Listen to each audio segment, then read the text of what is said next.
Hello pet lovers, అందరూ ఎలా ఉన్నారు? మీకేంటి భయ్యా, వింటర్ సీజన్ కాబట్టి అందరూ మంచిగా దుప్పటి కప్పుకొని లేట్గా లేస్తారు. కానీ నాకు అలా కాదు భయ్యా.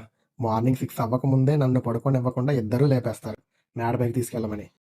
సరే అని మేడ పైకి వెళ్ళాక చక్కగా వాళ్ళ పనులన్నీ కంప్లీట్ చేసేస్తారు. ఆగండి గురుగారు, ఆడు వచ్చేసుకుంటున్నాడు. ఇక స్టార్ట్ చేస్తాడు భయ్యా ఆడమని. నేనేమో హాఫ్ నిద్రలో ఉంటాను, వీడు మాత్రం ఫుల్ ఎనర్జీలో ఉంటాడు. ఆ నిద్ర మత్తులో వాడిని తిడదామంటే నాకు మాటలు కూడా రావట్లేదు భయ్యా.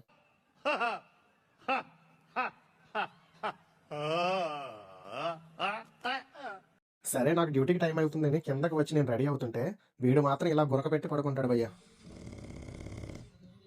A few moments later. ఏంటి మమ్మీ ఎవడీడు? ఇక నేను డ్యూటీకి వెళ్ళొచ్చాక అప్పుడు కంప్లీట్ అవుతుంది మాట వీడి నిద్ర. ఇంకేముంది, ఎలాగో నేను కనిపించా కాబట్టి ఫుడ్ టైం గుర్తొచ్చేస్తుంది. ఇక తర్వాత ఉండబోయే టార్చర్ వేరే లెవెల్లో ఉంటుంది భయ్యా. దాని గురించి నెక్స్ట్ వీడియోలో చెప్తా. మీకు మాత్రం వీడియో నచ్చినట్టయితే లైక్ చేయండి. ఇంకా బాగా నచ్చితే పార్ట్ 2 కోసం వెయిటింగ్ అని చెప్పి కామెంట్ చేయండి. ఫైనల్ గా సబ్స్క్రైబ్ చేసుకోండి. ఇంకా లాక్కండి తెగుద్ది. నాకు అదే అనిపిస్తుంది.